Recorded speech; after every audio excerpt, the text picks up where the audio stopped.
And here we go. All right. So welcome, Sophia. How are you? I'm doing great. How are you? Good. Sophia is a pitcher on our 2020 graduate, a pitcher on our Simplified Softball 18U Lucero. How you doing during this quarantine? I've been okay. I've been trying to come up with things to keep me busy. I've done a lot of baking, a lot of workouts, a lot of softball stuff, but it's been okay. Hasn't been too terrible. How are you handling emotionally being away from the softball field and your friends and your school, even your classmates at school? At first, you don't think it's going to be that big of a deal because everybody kind of thought, oh, we're going to go back after spring break, or, the season's going to get started again. We'll have practice or we'll have something.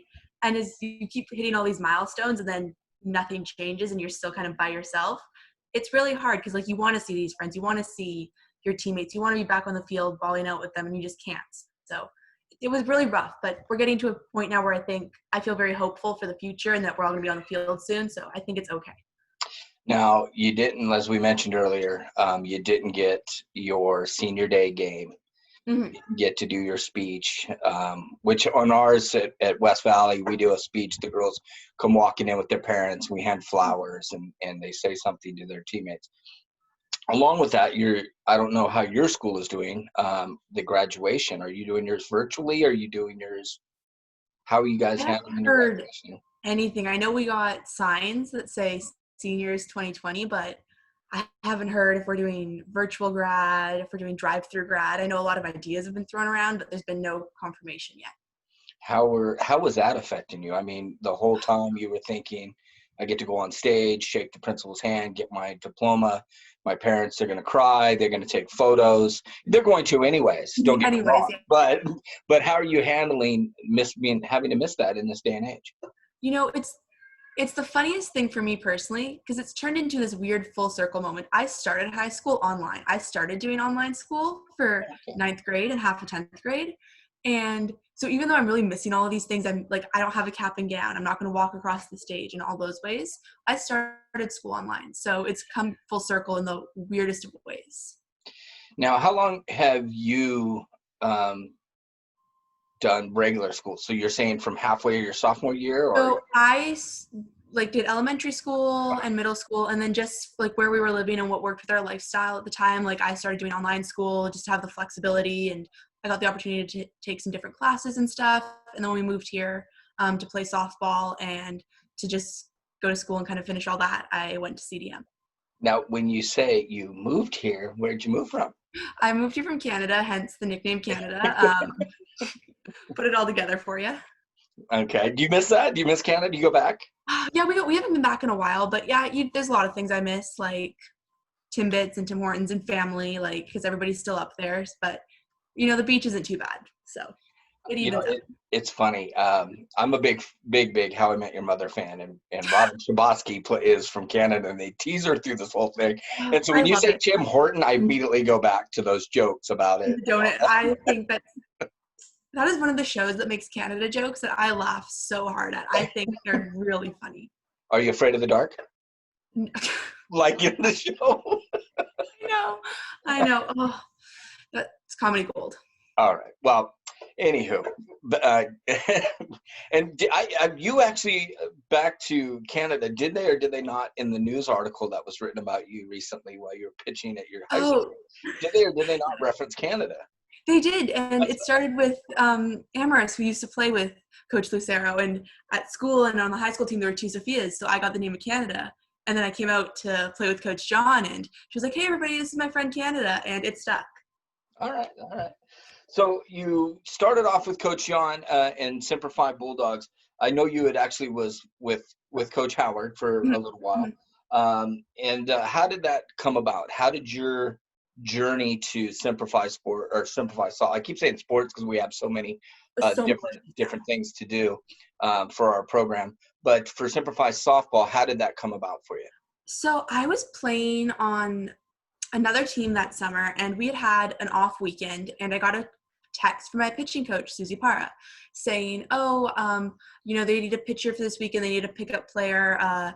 The Semper Fi Bulldogs. I know the coach really well. I'd love, if you have time to go out there and pitch with them. And I said, oh, this is really strange. I think my friend's on this team. Like, I was like, yeah, of course I'll go. Like, no big deal.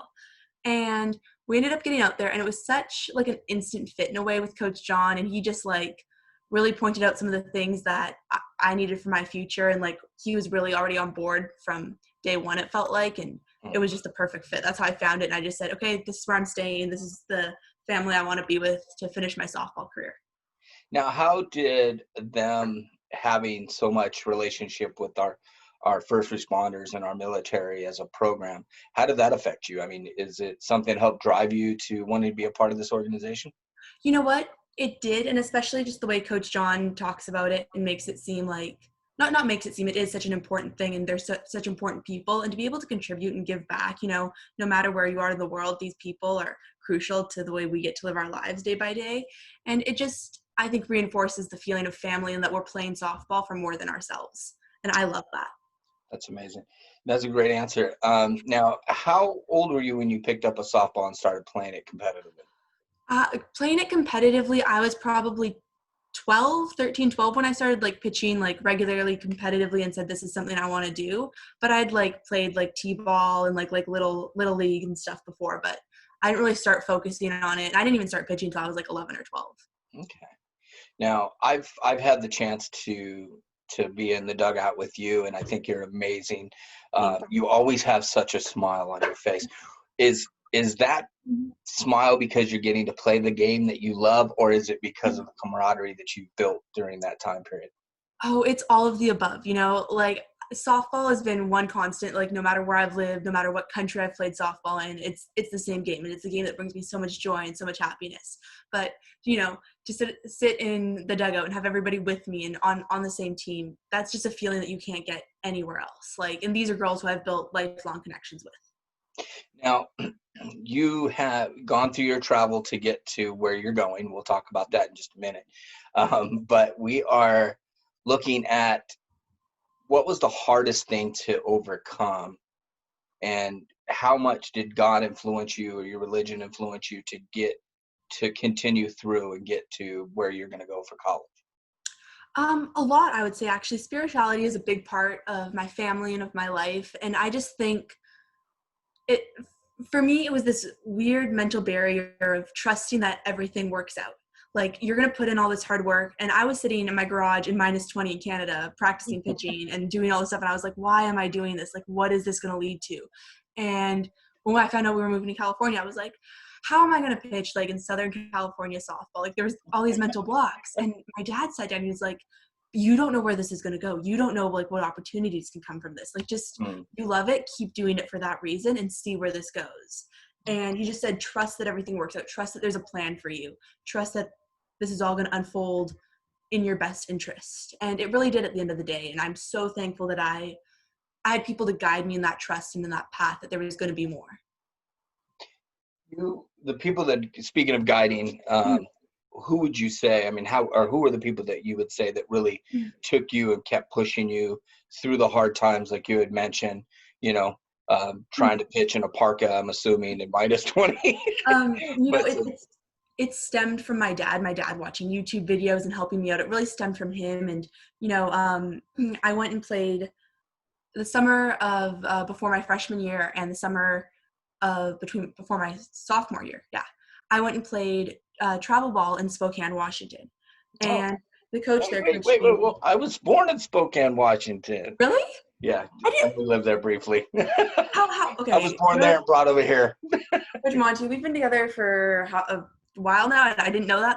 That's wow. Okay. I'm shocked. And the team down there was awesome, and the players were way more competitive, and there was this whole culture around the sport that I hadn't experienced where I was before.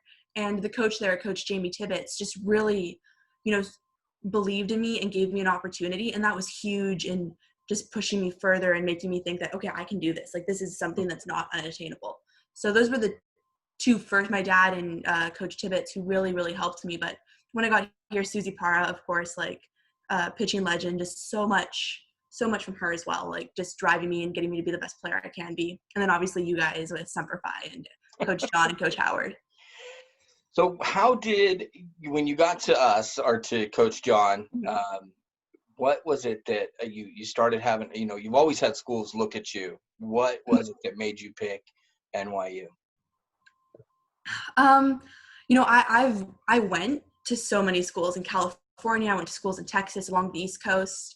And when I got to NYU, when I met the coaches, I met the team, saw the city and the campus, I just said, oh, that was the first place I saw myself spending 4 years. And I saw myself thriving. Like any of the other places you look at, you go, wow, this is amazing. But it wasn't the right fit. When I got there, it just clicked. Like I just knew that this was going to be the spot for me.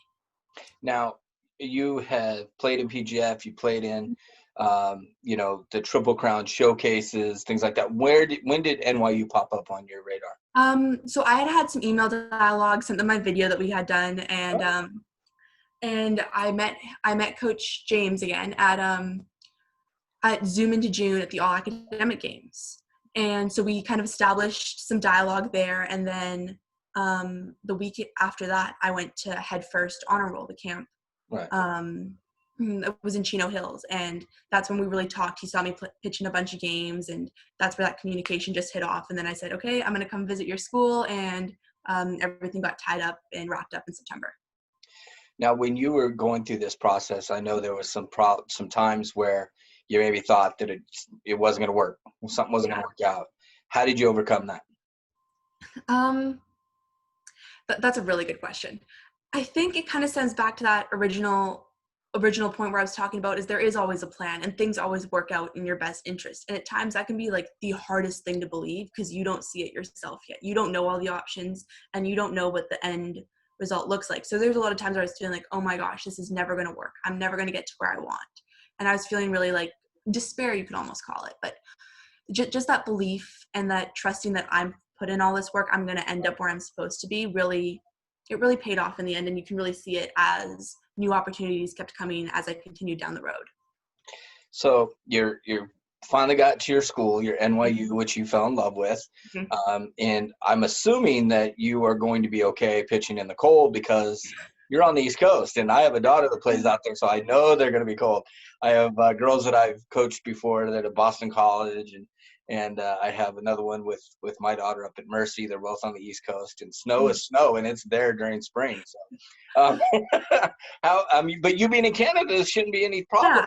Yeah, especially I lived in northern Canada. We had 8 months of snow at some point. Like I've played softball games with snowbanks in the outfield before. So fingers crossed, I'll get some hot shots, stick them in my glove, and power through.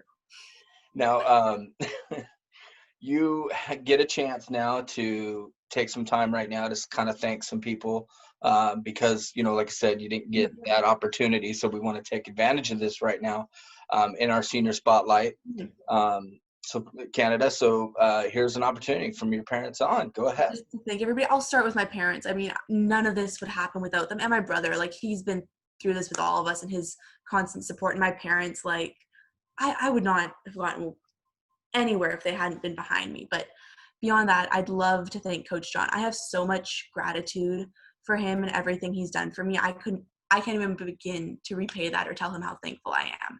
And everybody in the environment that he's created, all the coaches who I've met through Semper Fi, all of you, I just have so much gratitude. And then beyond that, my pitching coach and all my old coaches have they've really pushed me and shaped me to get to this point, and none of it would be possible without them. So I say thank you to all of them. So one of the things that is different from softball to a lot of other sports, especially women's sports, is that you are wrapped around, you have 17 other girls sometimes. Yeah. And when you get to college, it's like 22 girls. Mm-hmm. So a chance to say goodbye to the other 16, 15 girls you had on the 18U team. I don't know if I'm ready to do that yet. That's going to be so heartbreaking. And I know the time is now, and I love them so much. These are like my best friends, my sisters through anything. Like if I'm having a bad day, those girls are there for me. Like, and it's going to be so hard to not have them on the field with me. And I'm so grateful and thankful of all the games we've gotten to play together and all the practices and just fun things that's happened these last few years. Well, that's great. Is there any shout outs or anything else you want to send out to the social media world? I can't think of any right now, but You come back to it. Well, I'm very proud of you and your accomplishments. It's amazing to sit and watch you play. I've had the luxury of being in the dugout with you on Howard's team and again on Lucero's as our teams moved in together. I think you're going to be amazing at NYU. Have some fun. Stay warm. I will. I really appreciate it, Coach Monty. Like everything everybody's done. I just, from the bottom of my heart. Well, we're thankful we got a chance. And one of the things that we didn't talk about, and then I'm going to let you end this on your notes, because again, this is all about you. You got to play nationally. Yeah, I did. So tell our viewers and our listeners here what that meant for you and who you played for. This summer, I had the greatest opportunity to compete with Team Greece in the Senior Women's European Championship. And I got to pitch to NPF players, and I just got to experience the world of international softball at like its biggest stage in Europe. And this was the precursor for the Olympic tryouts. So there was so much tension, so much excitement around the event, and it was huge. It was eye-opening to see the way that softball is when you're not in Southern California, when you're not at PGF, outside of travel ball, outside of college, all of these things that are softball normal to us, just to see what the rest of the world does and all these other teams and countries who just put their all into this week of softball. And it was such a very humbling opportunity and a very eye-opening opportunity, but one that was amazing and excellent. And I really look forward to future opportunities with that team and playing internationally. That's great. That's an exciting thing to hear. I was so excited to hear all the stuff back. I got to sit with your dad for a little bit and have him tell me the stories as well. So it was really congratulations on that. Here's your closing statement. This is all you. So it's your turn to say goodbye to everybody. Say goodbye. It just starts with I love you guys. Like, I love each and every one of you. I'm so grateful for your impact on my softball journey. And I know it's not the end of our story together. I know there's going to be moments in the future where we all come together again and get to impact each other. And whether that does or doesn't happen, I have each and every one of you in my hearts moving forward. And I appreciate, thankful, and love all of you. I appreciate it. All right. Thanks, kid. We'll see you. Wish you all the best. All right. Bye. Bye.